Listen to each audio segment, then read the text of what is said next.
Bueno, boas tardes a todos, a todas as persoas que estades hoxe aquí. Primeiramente, queríamos agradecer desde Unión Libertaria a vosa presencia neste acto, nesta charla debate. Segundo, queríamos agradecer a presencia de Carlos Taibo, que despois do seu traballo como traballador que é nos seus ratos libres de ocio, en vez de estar mirando o Mundial de Fútbol, pois se desplazou desde Madrid ata Galiza a dar esta charla hoxe aquí. Tamén ves no Mundial de Fútbol. Sí, porque é futbolero tamén, pero entre unha cousa e outra preferiu estar hoxe na súa propia charla. Onde estuvo a Redondela, non sei se hubo fútbol ou non, pero tamén estuvo ali. Era agradecer que xente no seu tempo libre poida dedicarse a expandir unha idea e a expandir ferramentas de futuro para a clase traballadora. Segundo, queríamos agradecer ao Ateneo Ferrolán a posibilidade de facer este acto aquí, neste local que está atravesando dificultades engadidas polos políticos que se supone que teñan que solucionadas.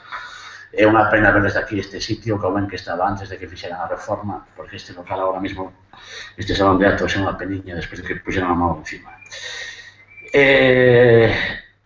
A charla de hoxe está impartida por Carlos Taibo, profesor mestre de Ciencias Políticas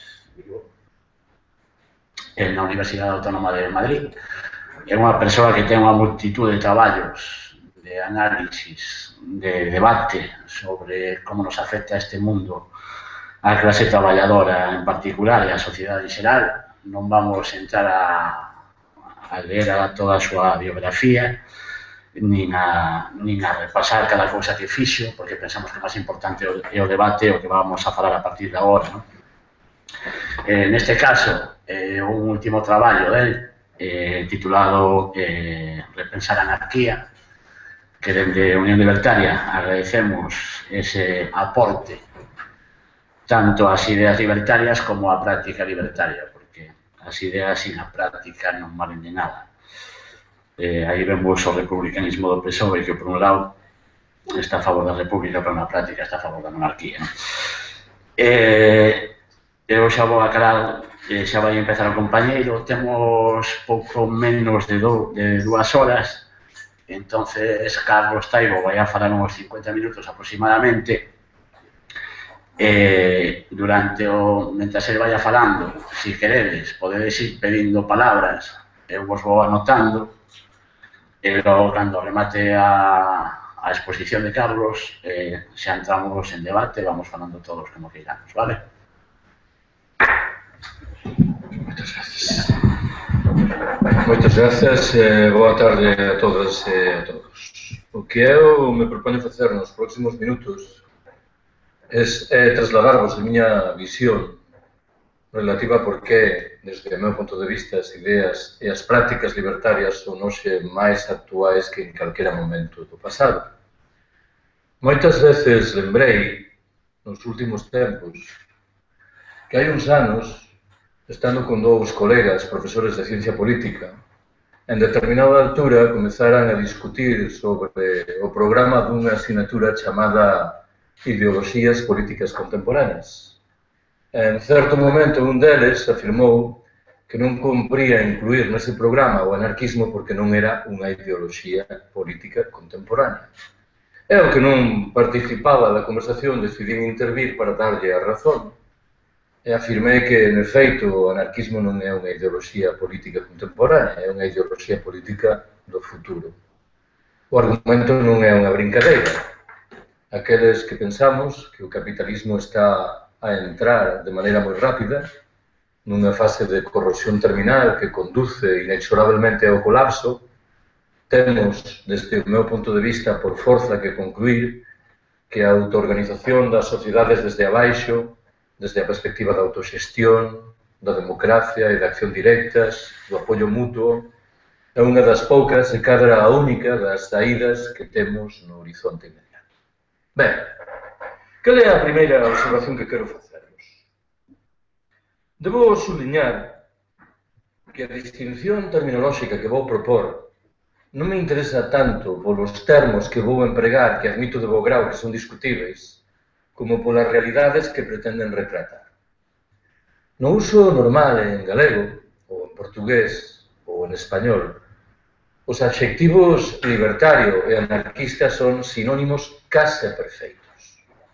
Se eu estou a falar do movimento libertario na Galiza, estou a facelo tamén do movimento anarquista na Galiza e viceversa. Interésame, porén, mergullar nas posibilidades que se derivan diso de que sexan sinónimos case perfeitos, coa vontade de salientar que é interesante distinguir un e outro termo.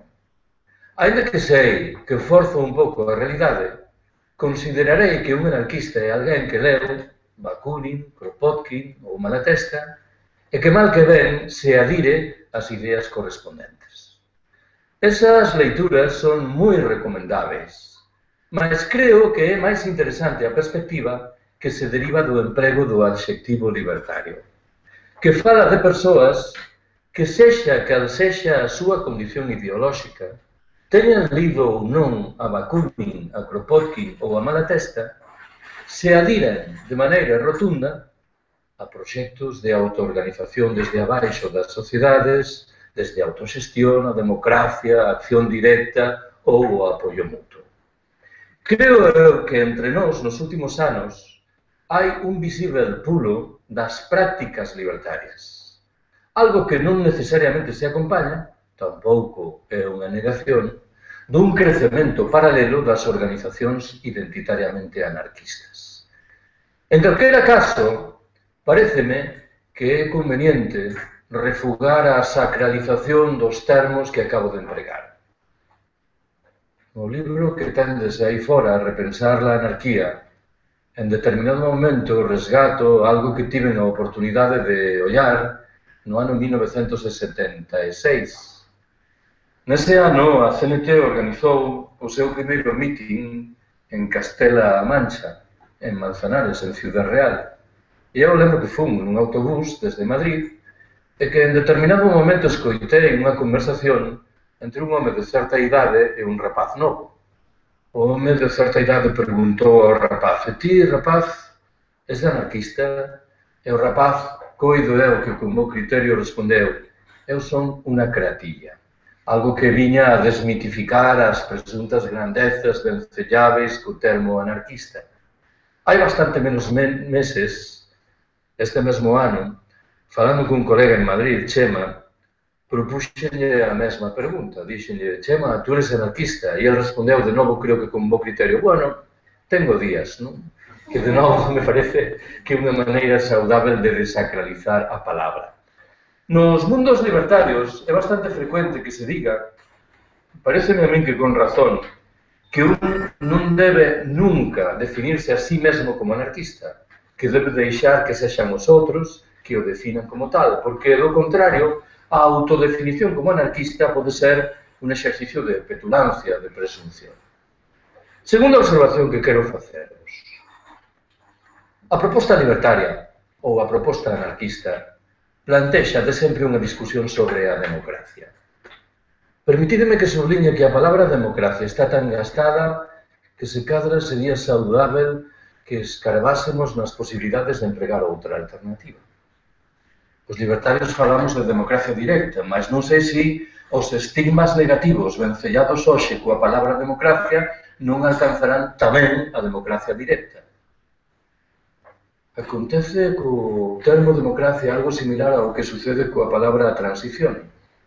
Ben sabedes que hai moita xente que teima en defender unha segunda transición. A primeira transición foi tan noxenta que supoño que se un quere darlle crédito á idea de que o que queremos defender é fundamentalmente diferente, deberemos procurar unha palabra distinta da propia palabra transición. En calquera caso, os termos da crítica libertaria da democracia liberal son ben coñecidos. Tento resumirlos. Primeiro, a democracia liberal aséntase nun escenario lastrado por lacerantes desigualdades.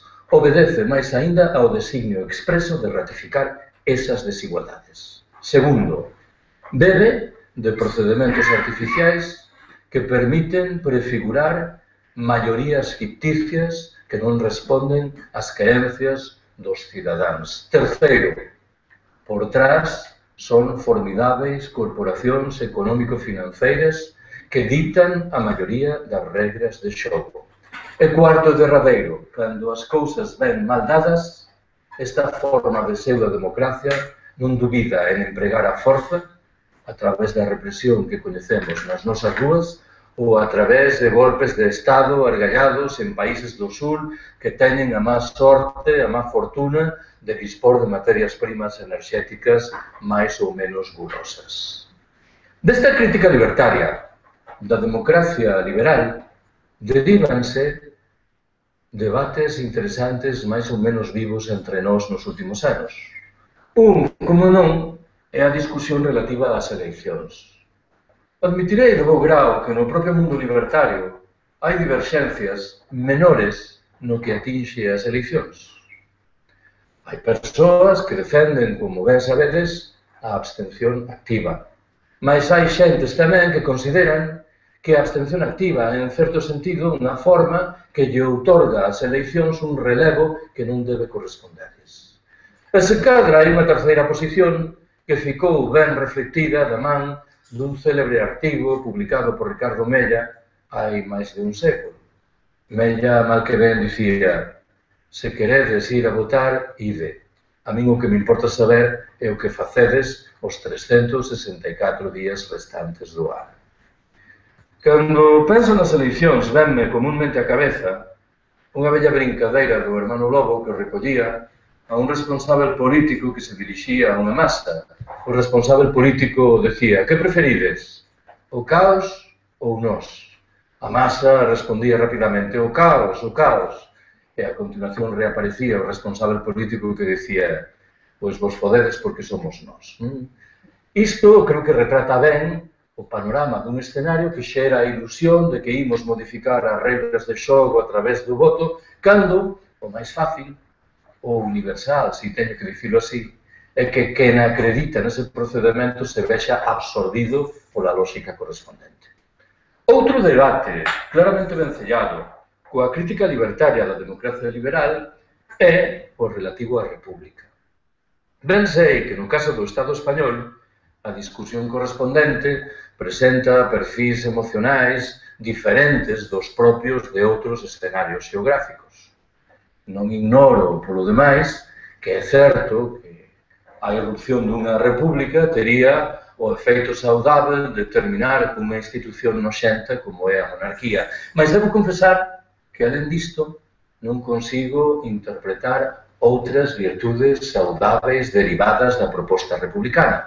Debo lembrarvos o que xa sabedes. Portugal, Francia e Italia son repúblicas.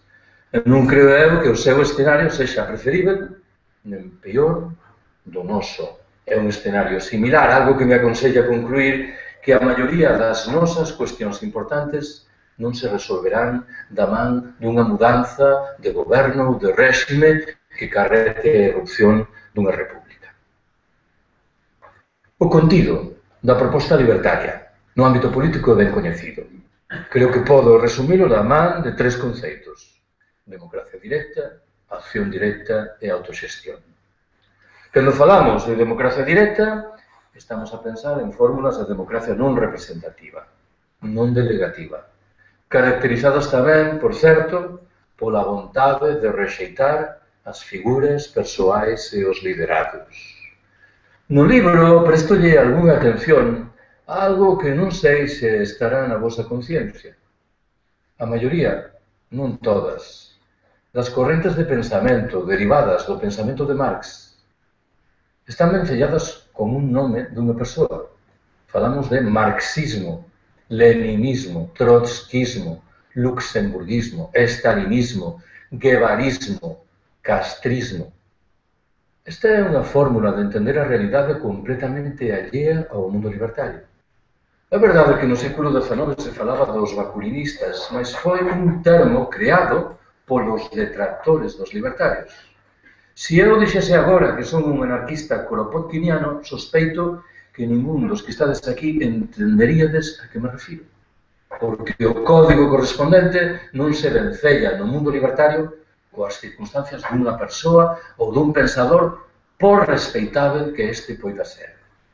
Falei, en segundo lugar, de acción directa, unha acción non mediada, en virtude da que as persoas que a desenvolven detenen nas súas mans unha plena capacidade de decisión e de control, e desenvolven aínda por riba esa acción coa ollada posta en conseguir que os medios e os fins exhiban unha coherencia expresa. Falei, en fin, de autoxestión. O termo é de introducción relativamente recente. Segundo os expertos, agromou ao abeiro do Maio francés de 1968. O conceito, de calquera xeito, estaba presente moito antes. Cando un lé as resolucións dos sucesivos congresos da CNT anteriores a 1936, descobre que o conceito de autoxestión está claramente presente nesas resolucións. É verdade que cando falamos de autoxestión tendemos a identificar o conceito co mundo do traballo. Ben está, mas non hai ningún motivo para restringir o seu emprego a este mundo. Este é un país no que antes de 1936 existía unha fortísima cultura e fortísimas prácticas autoxestionarias que infelizmente foron esmorecendo co paso dos anos. Ben sabedes que moitas veces falamos das colectivizacións libertarias no campo aragonés ou na industria catalana en 1936 e 1937. Non eran estrictamente libertarias. Nenas había moitos militantes da UGT socialista, algo que me interesa salientar porque significa que o proxecto da autoxestión rompía as fronteiras do propio mundo libertario. Estou obrigado a subliñar que o acontecido nos últimos 30 anos reflicte unha manifesta vontade de recuar neste ámbito. Teño que ironizar a respeito. Os dous sindicatos maioritarios españois, con centenas de miles de afiliados e recursos económicos razoablemente importantes, que proxectos autoxestionarios foron quen de levar adiante? Unha modestísima axencia de viaxes, algo que creo que retrata ben a deriva do movemento obreiro español dos últimos 30 ou 35 anos. Terceira observación que quero facervos. A proposta libertaria ten que ser tamén, por forza, orgullosamente anticapitalista. Creo que o dixen ben. Non simplesmente antineoliberal. Un pode rexeitar o neoliberalismo por considerar que unha versión extrema e noxenta do capitalismo, mas ao mesmo tempo aceitar a lógica de fundo deste último. Ou pode, polo contrario, rexeitar ao mesmo tempo o neoliberalismo e o capitalismo. Coido eu que a esquerda tradicional entre nós está no primeiro código mental e non no segundo. Considera que a tarefa principal nestas horas consiste en regresar ao ano 2007 e reconstruir os nosos maltreitos estados do benestar. O seu lema principal neste ámbito di que temos que procurar unha saída social á crise. Cada vez estou máis convencido de que o que temos que procurar é unha saída global ao capitalismo e a súa loucura. A perspectiva anticapitalista, nun momento como presente en calquera outro, ten que colocar nos seus alicerces o conceito de loita de clases. A verdade é que por trás hai moitas discusións relativas ao papel que debe desenvolver nun momento como o de hoxe a clase obreira. O meu consello a respeito é que refugamos dúas tentacións que están aí. A primeira consiste en afirmar que a clase obreira desapareceu de tal forma que non ten sentido concebir ningún proxecto de futuro artellado sobre a base da súa condición.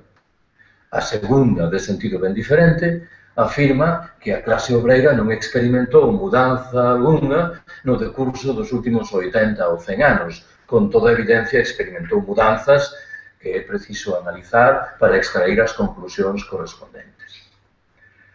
Intúo, de calquera xeito, que a segunda das perspectivas leva camiño de ser máis feraz do que a primeira. Por qué? Porque non o esquecedes, estamos a asistir a un rexurdimento de regras do xogo laboral que lembran poderosamente as características de principios do século XX, algo que obriga a concluir que o sindicalismo de pacto hoxe imperante debe ser sustituído por outro de combate. En calquera caso, a principal resposta orgánica do mundo libertario en relación co proxecto anticapitalista é a configurada polo que chamamos anarcosindicalismo.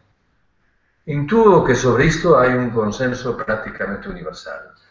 Un sindicato libertario, un sindicato anarquista, é tanto máis interesante canto menos sindicato é. Canto máis capaz de romper as fronteiras dunha lógica sindical infelizmente lastrada pola primacía radical do salario e do emprego. Sempre que teño a oportunidade, saliento que desde o meu ponto de vista, un sindicalista, un traballador en xeral, ten que facerse tres grandes preguntas. A primeira é a relativa a como traballamos. Debo subliñar que, infelizmente, os termos alienación e explotación desapareceran de forma dramática do discurso das cúpulas dos nosos sindicatos maioritarios cando definen e poderosamente a nosa vida cotidiana dentro e fora dos postos de traballo. A segunda grande pregunta é a relativa a para quen traballamos. Os sindicalistas da CNT e da UGT, antes de 1936, facían de cote esta pregunta. De maneira rechamante, de novo, parece como se as cúpulas dos nosos sindicatos maioritarios sobreentendesen que o capitalismo é o ar no que temos que movernos, de tal maneira que non ten sentido imaginar escenarios diferentes. A terceira e verdadeira pregunta é a relativa a que facemos, que é o que producimos, que bens generamos, que servizos dispensamos. Non vai a ser, por exemplo, que o que facemos hoxe poña en perigo os dereitos dos integrantes das xeracións vindouras. Permitidme que volte un momento a algo que veño de dicer. Dixen, a principal concreción orgánica dun proxecto anticapitalista no mundo libertario é o anarcosindicalismo. Sérveme esa frase para chamar a atención sobre o feito de que os libertarios, os anarquistas, en modo ningún están en contra da organización. Están en contra, o que é diferente, das formas coactivas e coercitivas de organización. Non sei se tedes coñecemento de que hai unhas semanas esta estimulante figura intelectual que é o ministro do Interior español anunciou que fora desactivado un grupo anarquista sorprendentemente ben organizado. Abstéñome de glosar a opinión do ministro de Interior que parece non entender cales son os alicerces na percepción anarquista do mundo que, por certo, nada ten que ver coa desorganización ou sexa sorprendente ou non o sexa. Cuarta observación que quero faceros. A proposta libertaria é de sempre tamén unha proposta sobre a institución Estado. De novo, neste caso, estou na obrigación de chamarvos a atención sobre dúas tentacións, dous riscos diferentes en relación co Estado. O primeiro asume a forma de certa obsesión coa institución Estado que esquece que hai moitas formas de explotación e de alienación que non pasan necesariamente por esa institución. Non só iso.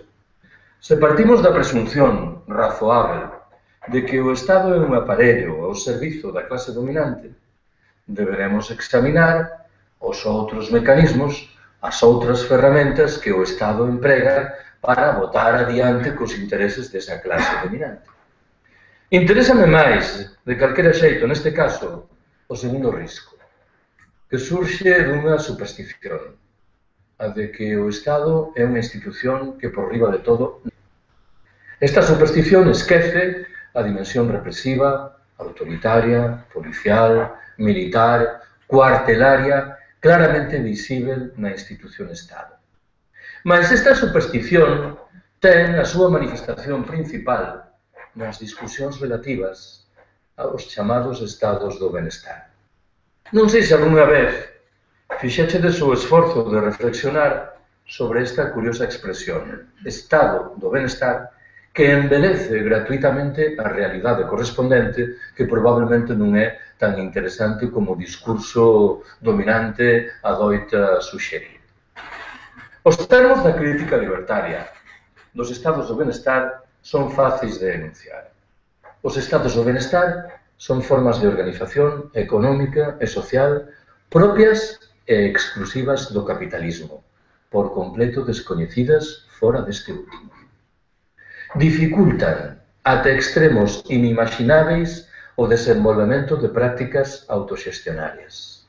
Beben da filosofía mortecina do sindicalismo de pacto e da socialdemocracia. Non viñeran resolver, como anunciaran, os problemas de sempre das mulleres víctimas hoxe dunha dupla ou dunha triple explotación. Non teñen ningunha condición ecolóxica sustentável, tanto máis canto que xurdiron nunha era, a do petróleo barato, que terminou hai tempo. E, en fin, por deixalo aí, non parece que mostren, de novo, ningunha condición saudável no que atinxe aos direitos dos habitantes dos países pobres do sur do planeta.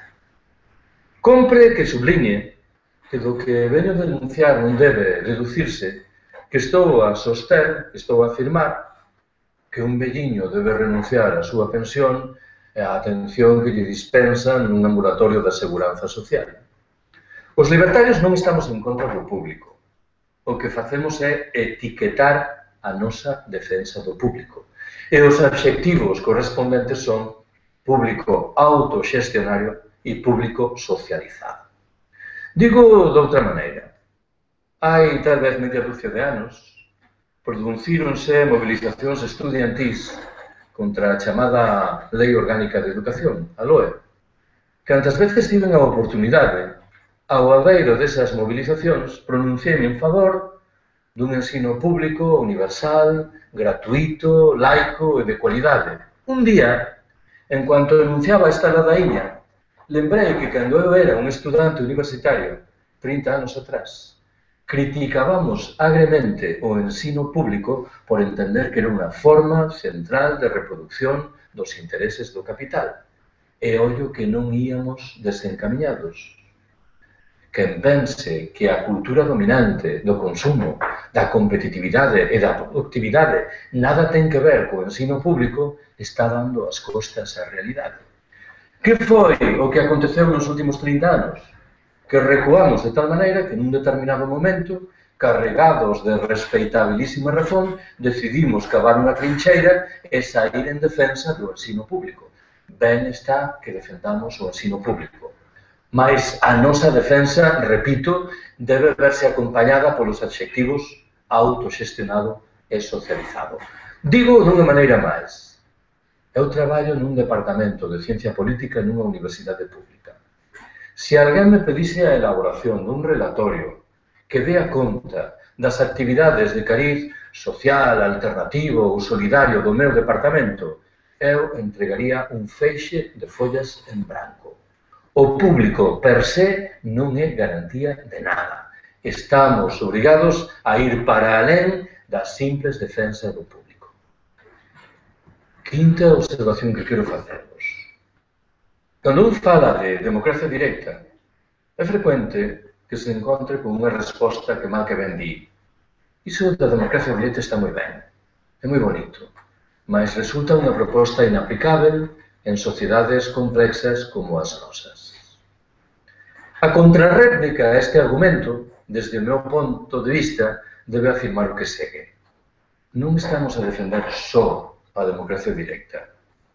Estamos a postular unha transformación radical da nosa sociedade que debe permitir o desenvolvemento de fórmulas de democracia directa. Se teño que retratar o perfil desa transformación radical, supoño que a mellor maneira de facelo consiste en empregar 5 verbos: decrecer, desurbanizar, destecnoloxizar, despatriarcalizar e descomplexizar. Que é o que quero significar da man do verbo de crecer? Se vivimos nun planeta con recursos limitados, non parece que teña moito sentido que aspiremos a seguir crecendo ilimitadamente. Pensade que a pegada ecolóxica española é de 3,5. Que significa isto?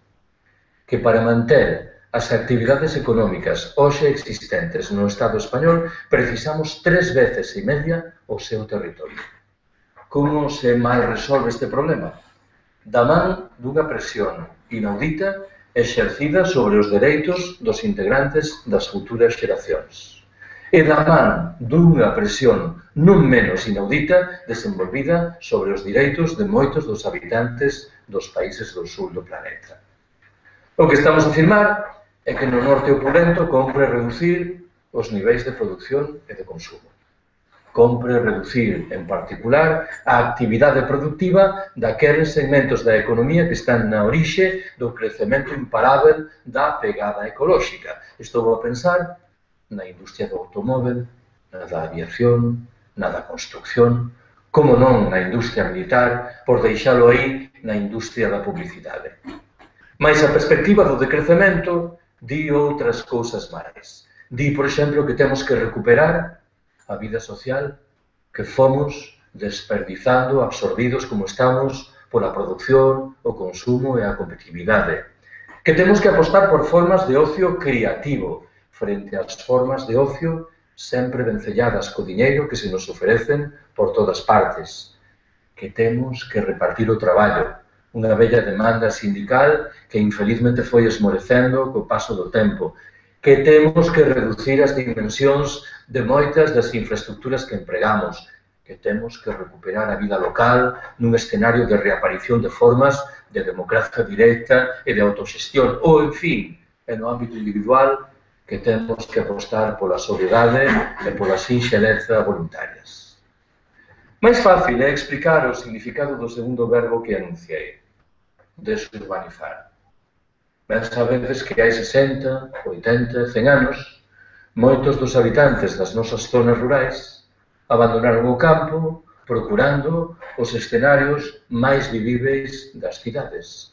Hoxe comenzamos a asistir a un proceso de signo contrario, en virtude do que cada vez hai máis xente que empeza a sopesar seriamente a perspectiva de regresar ao mundo rural. En calquera caso, frente ao horizonte do colapso, parece evidente que temos que recuperar moitos elementos da sabiduría popular vencellada co medio rural e das prácticas cotidianas propias dese medio rural.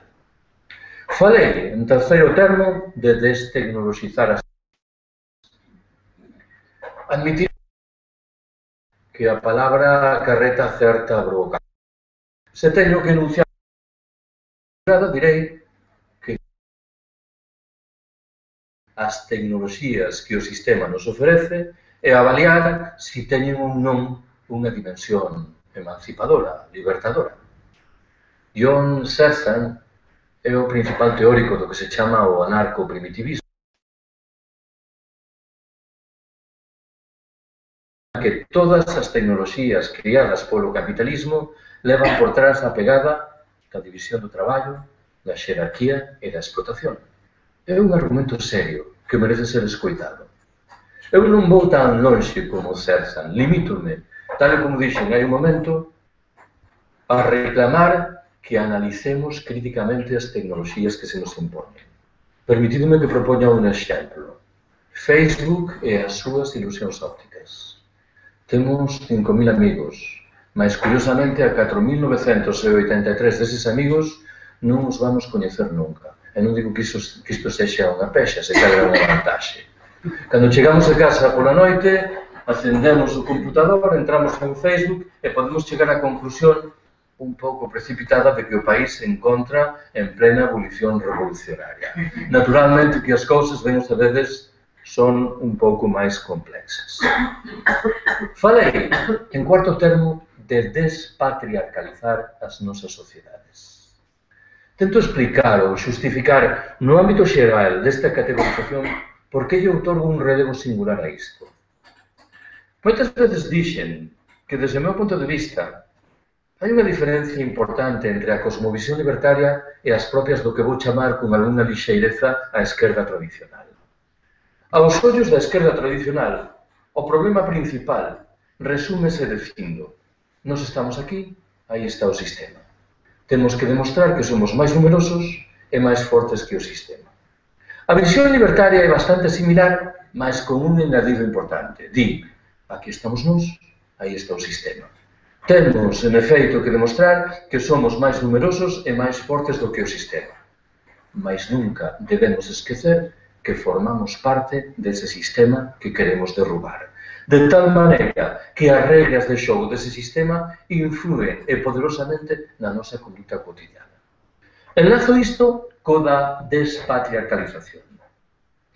Dentro duns poucos minutos defenderei a construción de espazos autónomos, autoxestionados e desmercadorizados. Non falo de algo que pode acontecer, falo de algo que xa está a ocorrer agora. Coñezo exemplos evidentes deses espazos que progresan no camiño da autoxestión e da desmercadorización, mas que no seu interior manteñen todas as regras características da sociedade patriarcal, de tal maneira que nos encontramos ante un mecanismo mental e material que ven do capitalismo e de antes do capitalismo e que parece que aos ollos de moitos non debe ser obxecto de cuestionamento ningún. Cando falei dos estados do benestar, referime a súa incapacidade para resolver problemas atávicos vencellados coas mulleres. Neste caso abondará con que resgate un dato. O 70% dos pobres hoxe existentes no planeta son mulleres. Ollo coa porcentaxe que é moi rechamante. Non estou falando dun 52% de mulleres pobres confrontado con un 48% de homes. Estou a falar da distancia abrallante que afasta un 70% dun 30%. Referime, en fin, a necesidade de descomplexizar as nosas sociedades. Aceitamos sociedades cada vez máis complexas e de resulta somos paradoxalmente cada vez máis dependentes, cada vez menos independentes.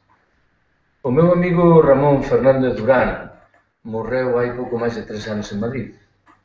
Nos seus 2 libros case póstumos repetía unha e outra vez unha mesma idea. Decía: moitos dos deserdados do planeta, habitantes dos países do sur, están paradoxalmente en mellor posición do que a nosa para facer frente ao colapso que se aveciña. Por qué? Viven en pequenas comunidades humanas. Mantiveran unha vida social moito máis rica que a nosa. Preservaran unha relación moito máis fluida co medio natural. E por riba de todo son moito máis independentes do que somos nós. Imaginade, e non fai falla ningún esforzo particular, que a un país como o noso deixan de chegar os suministros de petróleo. Todo isto se ven abaixo da noite para mañán. De tal maneira que se queremos evitar ou reducir ese risco, por forza teremos que apostar por sociedades cada vez menos complexas. Sexta e penúltima observación que quero facervos. Moitas veces contei que hai uns anos foi publicado en Francia un libro que no seu propio título asumía unha comparación que invitaba a concluir que existían semellanzas moi notáveis entre a crise de 1929 e a do momento presente. Con certeza, cando o ensaísta francés, autor dese libro, desenvolvía esa comparación, en modo ningún desexaba transmitirnos unha mensaxe tranquilizadora. Non debedes esquecer que a crise de 1929 estivo na orixe do asentamento dos fascismos na Europa do decenio seguinte. Estivo na orixe, se o queremos, da propia Segunda Guerra Mundial. Eu teño a impresión, porén, de que a comparación fica un pouco coxa. Por qué? Estamos afeitos a empregar a palabra crise en singular para identificar a modulación financeira do fenómeno. E a miúdo esquecemos que por trás hai outras crises agora en plural. En que estou a pensar? Na mudanza climática, que é unha realidade que está aí, que non ten ningunha consecuencia saudável.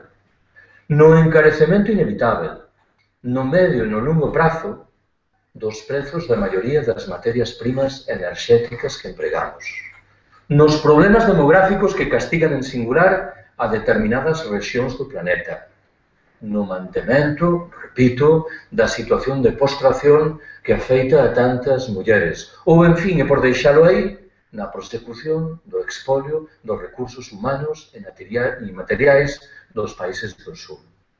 Se cada unha destas crises por separado é suficientemente inquietante, a combinación de todas elas resulta literalmente explosiva. Cale, desde o meu ponto de vista, o escenario de fondo. O capitalismo é un sistema que históricamente ten demostrado unha formidável capacidade de adaptación aos retos máis diferentes. A grande pregunta hoxe en día é relativa a se non está a perder os mecanismos de freo que no pasado lle permitiran salvar a cara. Se elevado dun impulso, seica e incontível, encamiñado a acumular espectaculares beneficios nun período de tempo moi breve, non está a acabar a súa propia tumba. Co agravante claro de que dentro da tumba estamos nós e pode desmoronarse sobre as nosas cabezas. Digo do outro xeito. Un está na obrigación de criticar agremente o capitalismo por ter sido de sempre un sistema injusto, explotador e excluinte. Mais conveñamos en que, ao mesmo tempo, históricamente ten sido un sistema mal que ben eficiente. En que sentido? No sentido de que permitiu garantir que a maioría dos empresarios obtivesen os beneficios que esperaban obter. Hoxe, nen sequera isto é evidente. Estes neoliberais, que durante 3 décadas rexeitaran orgullosamente todo tipo de intervención dos poderes públicos na economía, que foi o primeiro que fixeron cando as cousas viñeron mal dadas? Coller o telefone e demandar as axudas preceptivas de ministerios, consellerías ou concellos. Que mellor indicador de perda dramática de eficiencia? A propia imprevisión coa que o capitalismo obsequia a crise ecolóxica creo que obliga a concluir que o sistema se está a adentrar nunha etapa de crise terminal, de corrosión terminal. Permitidme que explique isto un pouco mellor. Eu entendo perfectamente que cando alguén di que o sistema se está adentrando nunha etapa de corrosión terminal, o escepticismo se espalle. E que alguén diga, este argumento témolo escoitado moitas veces no pasado. Se un concentra toda a súa atención na crise financeira, é lexítima a conclusión de que o capitalismo vai sair dela. Tampouco me parece singularmente evidente, mas en calquera caso é unha conclusión lexítima. Se un asume o esforzo de ampliar a óptica de visión e incorpora as outras crises que veño de mencionar, sospeito que a conclusión ten que ser por forza completamente diferente. Se un considera en lugar central os efeitos dramáticos da mudanza climática e do esgotamento das materias primas enerxéticas, parece servida a conclusión de que o sistema é literalmente incapaz para facer frente a iso. Últimamente, me dá por lembrar que hai uns meses, non sei onde, nun acto público, alguén me preguntou se, a pesar de tudo, non era quen de aprezar nos nosos gobernantes algunha conciencia elemental no que atinxe aos retos derivados da crise ecolóxica. Preferín botar man da ironía e lembrar algo que con certeza lembraredes tamén vos.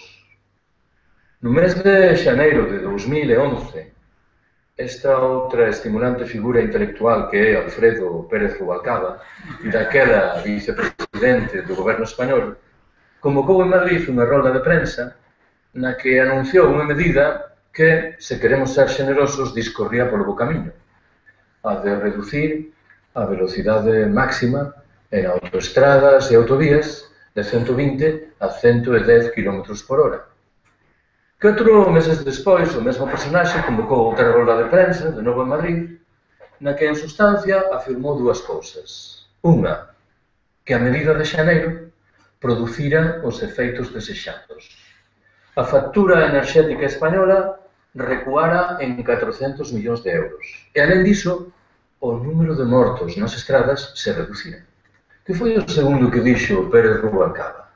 Que, de resultas do anterior, se restauraban aos 120 km por hora. Eu teria verdade que algún xornalista se abalanzase sobre o pescozo de Rubalcaba coa sana intención de estrangular. Estaba violentando as regras todas da lógica formal. Se eu desenvolvo a medida A e afirmo que está a producir os efeitos desexados e a continuación retiro a medida A, parece que hai algún problema de razoamento formal elemental. Estou na obrigación, de calquera xeito, de tirar agora unha pedra sobre o meu propio tellado.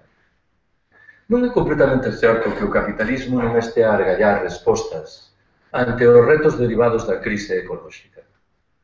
Hai anos foi traducido para español un libro dun xornalista alemán chamado Carlo Ameri. O libro intitúlase en español Auschwitz comienza el siglo XXI, entre signos de interrogación.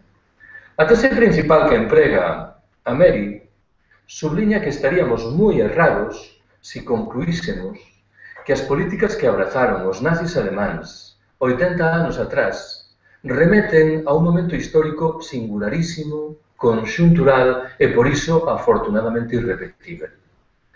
Ameri invítanos, antes ben, a estudar por miúdo esas políticas. Por qué? Porque ben poden reaparecer nos anos próximos, non defendidas agora por ultramarxinais grupos neonazis, senón postuladas por algúns dos principais centros de poder político e económico, cada vez máis conscientes da escasez xeral que se aveciña e cada vez máis firmemente decididos a preservar eses recursos escasos nunhas poucas mans en virtude dun proxecto de ecofascismo, de darwinismo social militarizado. Hai unha palabra que falta rechamantemente no discurso de todos os nosos responsáveis políticos. De todos, suliño. Refírome a palabra colapso. Na mesa de entrada tendes algunha copia dun libro de título rechamante.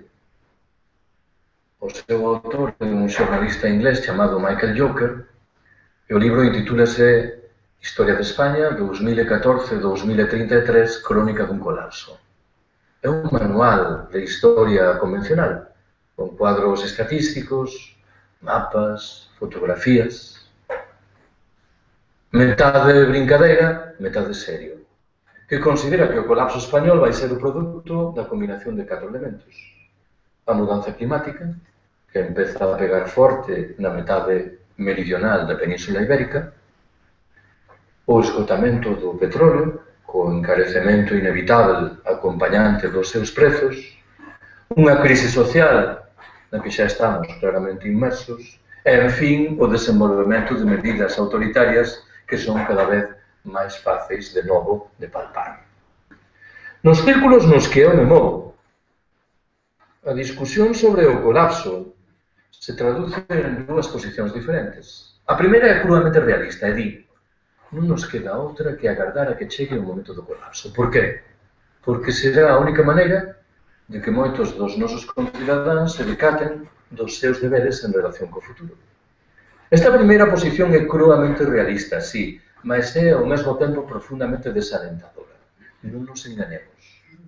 O colapso, por definición, traducirase nunha multiplicación espectacular dos problemas e unha reducción paralela da nosa capacidade para resolvelos. A segunda posición é a miña e a de tantas outras persoas, e di que temos que apostar con urxencia por sair do capitalismo. É un debate que en realidade divide en dous o movimento do 15 de maio. Moitas veces dixen que dentro do 15M, no fundo hai 2 grandes posicións. A primeira considera, legitimamente, que a tarefa maior deste movimento consiste en elaborar propostas na confianza de que serán escoitadas polos nosos gobernantes. A segunda perspectiva di, pola contra, que temos que construir espazos autónomos desde o horizonte da autoxestión e da desmercadorización sen agardar nada dos nosos gobernantes. Estou a pensar no que significan os grupos de consumo, as ecoaldeas, as cooperativas integrais, as formas de banca ética e social ou o incipiente movimento de traballadores que en réxime cooperativo autoxestionario se fan co control de empresas que están a piques de pechar.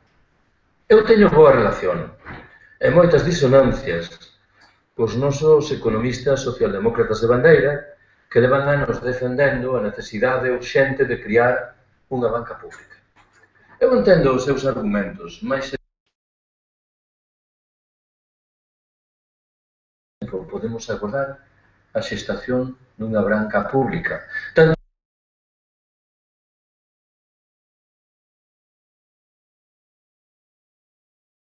institucións. O do colapso non é para dentro de 100 anos ou 150. O pronóstico do libro de Joker fala de principios da década de 2030. Se me preguntades se un pronóstico confiável plenamente, direi que non. Mas que sospeito que os dados que emprega merecen ser tomados en consideración. Séptima e última observación que quero facervos, a maneira de 3 rapidísimas conclusións. Primeira, hai unha crítica vertida sobre o mundo libertario que merece ser escoitada. Di, os libertarios sodes moi capaces a hora de criticar a orde existente, mas non sodes tan hábis en trocas cando chega o momento de levar á práctica a súa. Botei a culpa principal sobre o deterioro dos proxectos autoxestionados sobre os sindicatos maioritarios españois. Ben, nosa responsabilidade, a dos libertarios, no que atinxe a debilidade deses proxectos autoxestionados.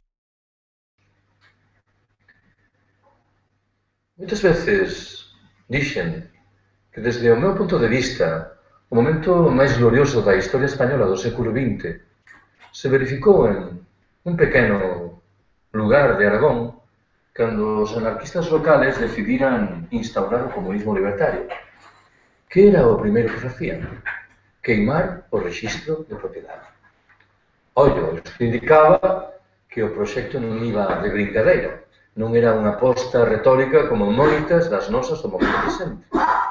Os nosos avós e bisavós anarquistas probablemente considerarían con bons ollos a proposta de construir espazos autónomos como a que defendín eu hai uns momentos, mas se cadra eles responderían que o que procuraban facer na década de 1930 era directamente expropiar o capital, que non é exactamente o mesmo. Fomos recuando de tal maneira que a nosa capacidade para levar adiante proxectos desa natureza é significativamente menor, non nos enganemos, da que existía 70 anos atrás. Hai, porén, un conceito que eses avós e bisavós libertarios empregaban de cote e que me parece que é moi interesante. Era o que chamaban a propaganda polo feito, a propaganda por el hecho. Que interpreto eu que significa? O que estaban a decirnos era: está ben organizar palestras, publicar revistas, editar libros, convocar manifestacións, mas a mellor maneira de demostrar quen somos é levar a práctica as nosas ideas, construindo relacións económicas e sociais diferentes das que o sistema pretende impor. E esas relacións deben ser, repito de novo a cláusula, autoxestionadas e desmercadorizadas. Segunda conclusión. Confésovos que me encontro nunha loita sen cuartel contra os proxectos realistas. Cada vez me interesa menos calquera tipo de proposta que sexa realista. Se teño que ser provocador, direi que só me interesan as propostas que non son realistas. A transición política española é unha demostración cabal das miserias do realismo. Tanto o realismo conduciu un escenario no que hai dous grandes partidos que se turnan no goberno e que mal que ben fan exactamente o mesmo. Dúas cúpulas sindicais que non se oponen a nada e unha chea de medios de comunicación que repiten as mesmas ladeiras. Hai unha frase moi sonora, que é un pouco descortés, de Bernanos, o romancista católico francés, que me parece moi axeitada para retratar o que quero defender. A frase di: o realismo é a boa conciencia dos fillos de puta. Supoño que se entende. Que é o que significa Bernanos? Di: cando escoitedes a alguén que vos reprocha a falta de realismo das vosas propostas, facede un esforzo para sopesar cal é a realidade que defende. porque no seu proxecto seguro que está a afirmar que esa realidade é produto da natureza e que, en consecuencia, é intocável, cando con toda a evidencia é unha realidade que eles mesmos configuraron obscenamente ao servizo dos seus intereses. Estamos obrigados a rexeitar eses proxectos realistas. Terceira e última conclusión. Cando falo destas cousas últimamente, me dá por resgatar dúas anedotas que tiven a oportunidade de palpar nunha viaxe moi rápida a Turín, no norte de Italia, en setembro de 2011, para participar nunha mesa redonda sobre o 15M. A primeira desas anedotas asumiu a forma dunha conversación entre un colega francés e un colega italiano. Xa sei que contado así parece unha brincadeira, mas era unha conversación real. O colega francés díxolle ao italiano: eu, a vos, os italianos, non vos comprendo. Aos varóns italianos, que presumides da vosa condición de Don Xoáns, de seductores, e despois admirades ou ao menos votades a un personaxe infecto como Berlusconi que paga a prostitutas para as súas festas nocturnas.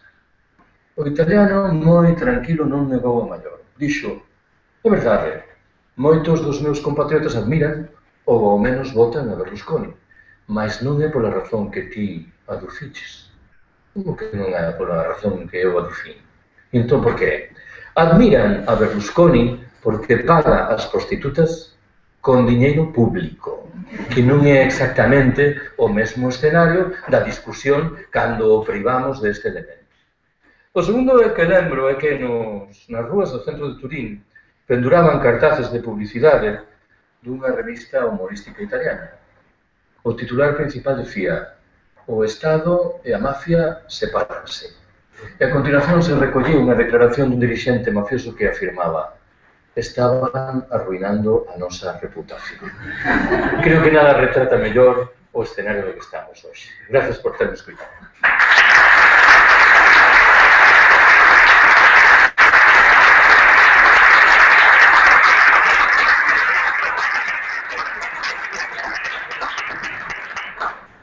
Bueno, unha cousiña, son as 9:10, oficialmente o Ateneo pecha as 9, as traballadoras e traballadores do Ateneo traballan unha hora por amor ao arte, ahora para que nos sentemos aquí, entonces vamos a abrir o turno de palabras, non pediu nadie de palabras mientras falaba o compañeiro, pedir palabras, facemos unha roda de preguntas, vamos debatindo, e tedes que ter, eso sí, pido brevedade porque temos 50 minutos nada máis. Non vou deixar entrar en debates, en conversacións propias, ni nada desto. Preguntas. E tal. Bueno, se queredes ir despedíndome, facedes así coa mão, eu xa vos vou dando palabras.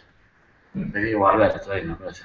Sí, yo quería comentar dos cosas sobre la tecnología, ¿no? Las máquinas lo que hacen es liberar al hombre del trabajo repetitivo, ¿no?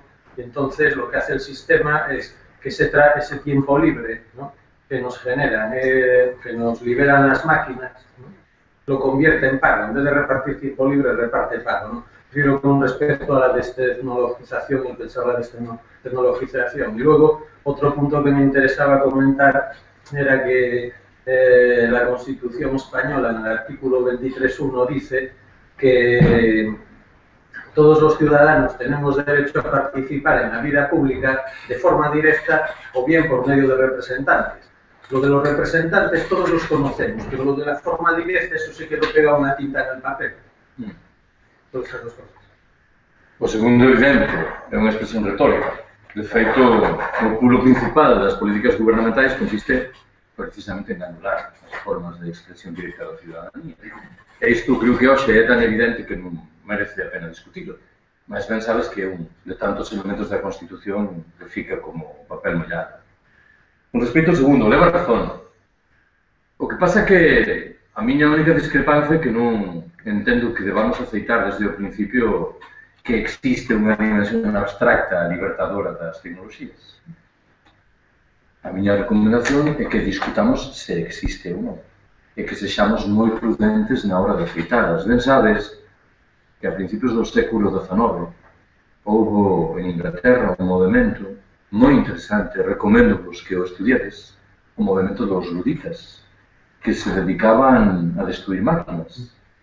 Foi un movimento anatematizado por un señor chamado Karl Marx, que entendía que as máquinas carretaban unha dimensión saudável de libertación da especie humana e en singular da clase traballadora. Sospeito que, olladas as cousas na perspectiva de hoxe, os luditas eran máis lúcidos, non? Decatáranse a xiña de que cando os empresarios introducían as máquinas non era para libertar os traballadores ou acrecentar o seu tempo libre, menos aínda o seu salario. Era para acrecentar a súa explotación. De tal maneira que os exemplos de tecnoloxías que obedecen a proxectos noxentos son tan evidentes que sospeito que calquera reflexión que considere que ontolóxicamente as tecnoloxías son neutras, de tal maneira que existen usos saudáveis e usos perversos, se cadra parte dunha idealización primixenia das tecnoloxías. Esta para mí, Luis.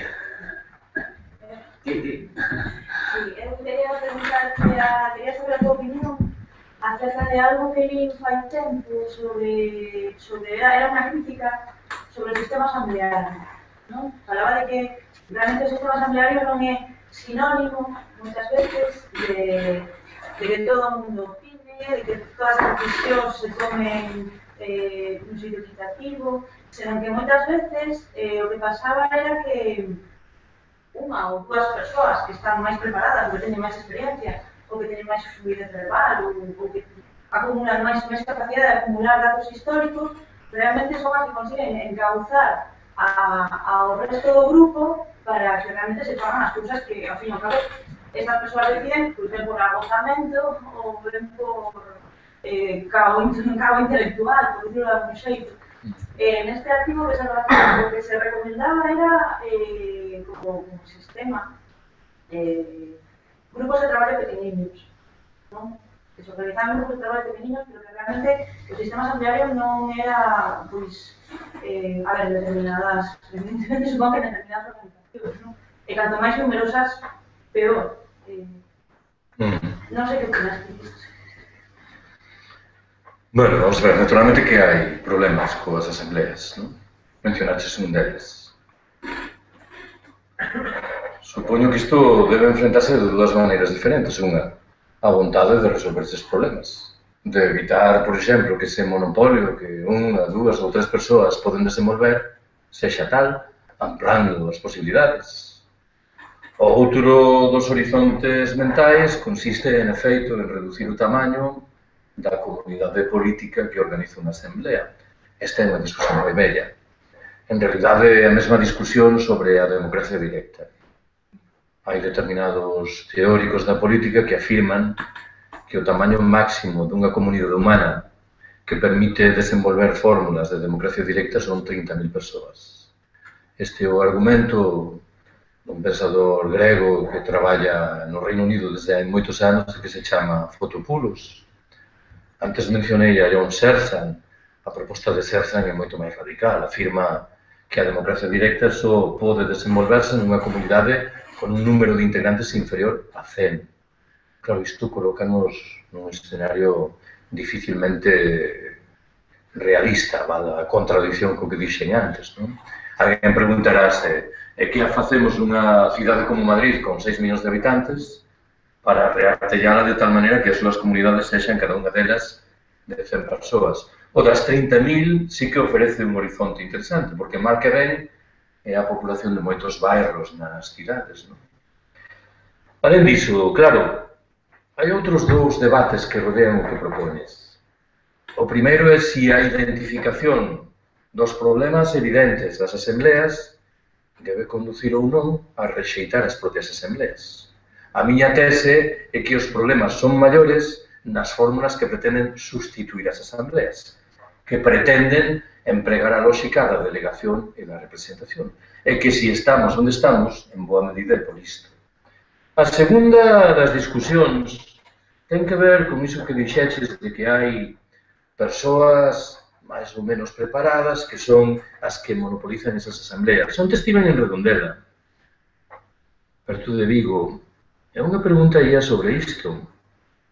alguén dixo, con un argumento distinto do teu, dixo, para ser un libertario ou para ser un anarquista compre un grau de conciencia e de coñecemento da realidade tan profundo que en realidade non estamos en condicións de chegar a esas cotas tan altas. E eu respondín que en modo ningún pensaba que fose así. Mais ben sospeito que os nosos avós e bisavós anarquistas, que en moitos casos vemos a veces eran analfabetos, tiñan maiores capacidades do que as nosas para levar á práctica o esquema das asembleas, da democracia directa e da autoxestión. Se cadra porque as súas cabezas non estaban tan marcadas pola lógica do sistema dominante, algo que sucede particularmente nas persoas máis preparadas.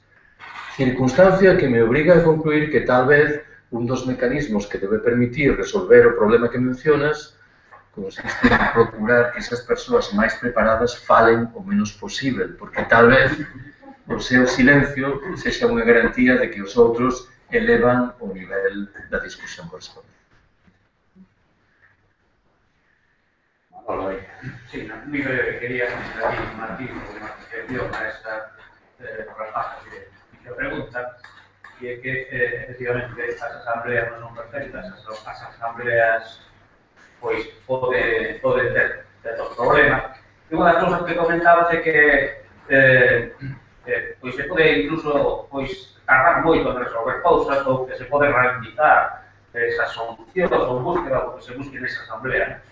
Eu creo que se queren cambiar algunhas cousas, unha das cousas que temos que cambiar no noso foco, na nosa cabeza, é tamén a dimensión temporal dos sucesos das cousas. Vivimos nun momento no que estamos moi acostumbrados a estar apresurados, os menos pequenos están hoxe en día absolutamente hipermotivados, actúan a toda a pastilla con tanta máquina e tanto xogo, entón nos parece normal que as cousas pois teñan que ser rápidas e inmediatas. Eu non exponía iso.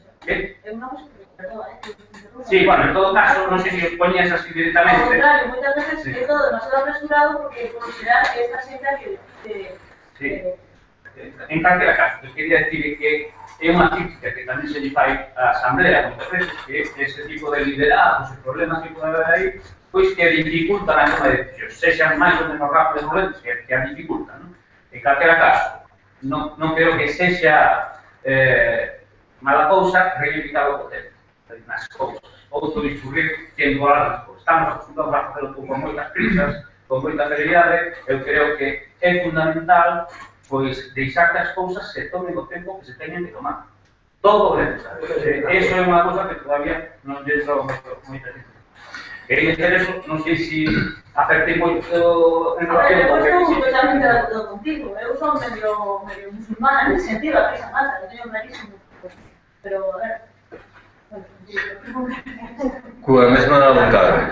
A outro día escoitei unhas declaracións dunha das figuras rutilantes dos últimos tempos da vida política española que afirmou que o 15M era un movimento ultrademocrático pero manifestamente ineficiente e que había que apostar, supoño, era a conclusión, por reducir a democracia para ser máis eficientes. Claro, a pregunta era, e a eficiencia nova onde está?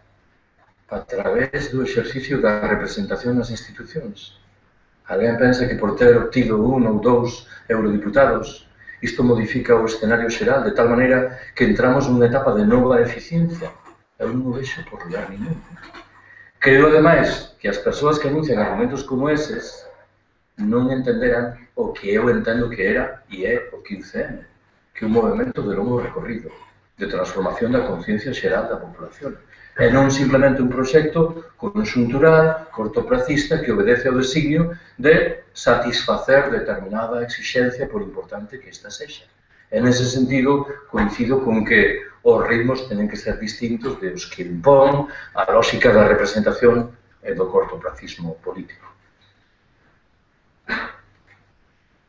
Iván. Eu quería comentar, Carlos, me veo a cabeza cando fixeches esta relación que non participabas do realismo, non que tirando outra vez de utopía. Se coñeces a experiencia de Jesús Lizano, que tamén se define como anarquista, e que tamén vai por aí, por esa idea do mundo real poético que dicía. Non sei se a coñeces, se coincidiches con él. Nunca. Lín bastantes dos seus poemas e vin que, por certo, se publicou estes días en 2 tomos moi grosos. A súa obra, supoño que completa, espero que sexa completa, porque si van ser 2000 páxinas, non? Mas non o coñecen polo micro, non?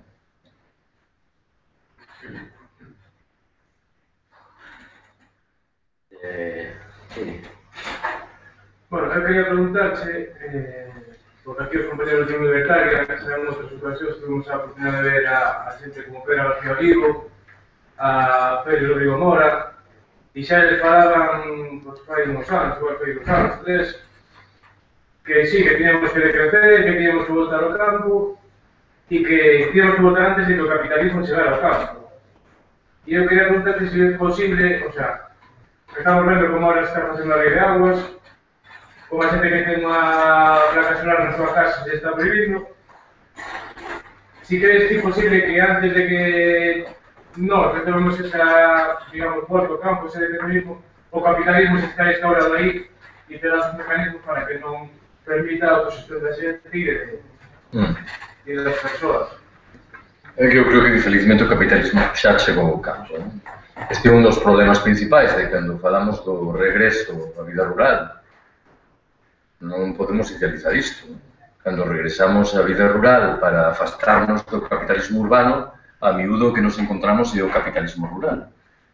O capitalismo rural que se revela tecnolóxicamente e que, sobre todo, se revela en termos de imaginario popular.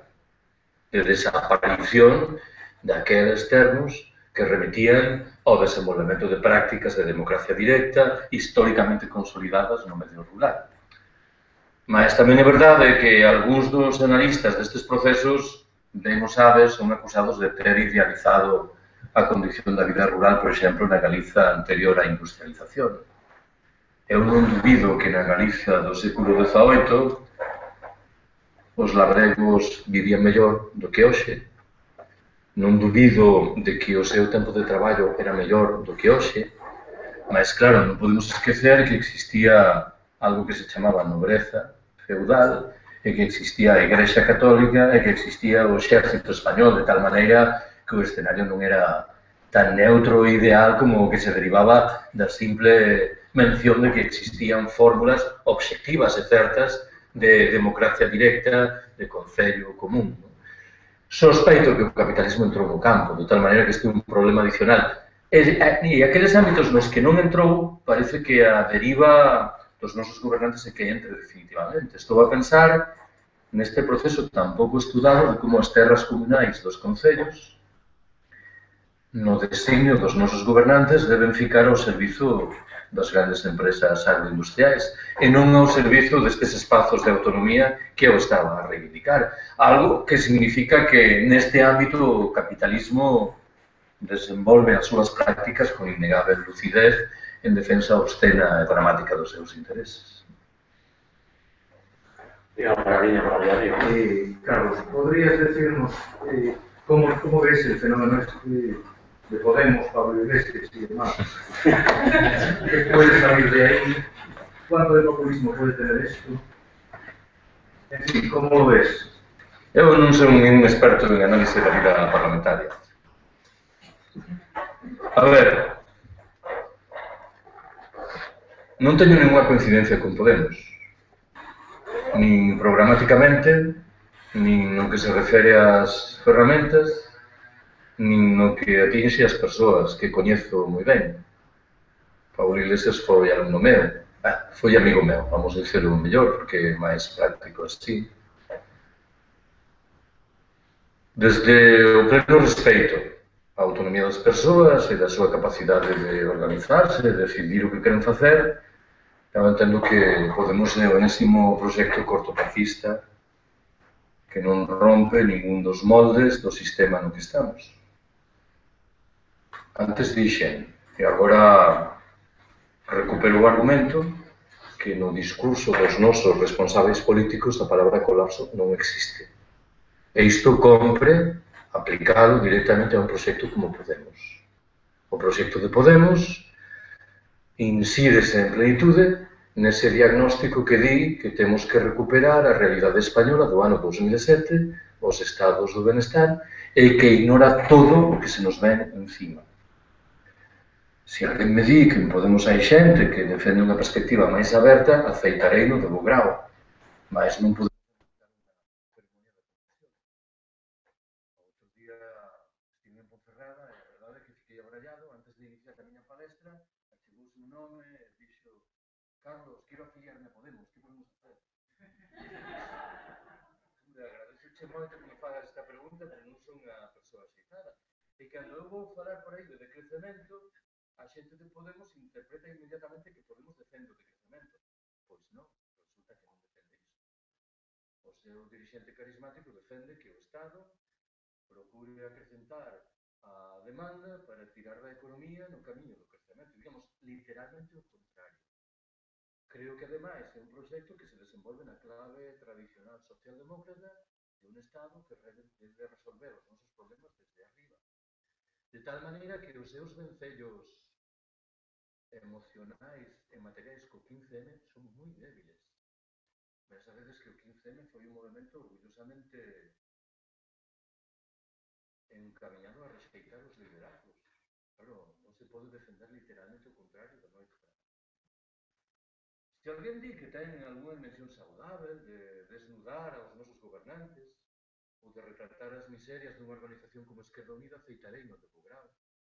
Mas no estadio actual, e digo isto con moita prudencia, eu invito a preguntar os círculos Podemos que tipo de activación dos movimentos sociais críticos tiveran nos últimos 4 meses. Ningún. Pero isto é un proxecto até hoxe, non prexulgo que pode acontecer mañá, que ten un cariz claramente. Ben, quen quera acreditar niso está no seu dereito. Eu hai moito tempo que non acredito niso. En calquera caso, o que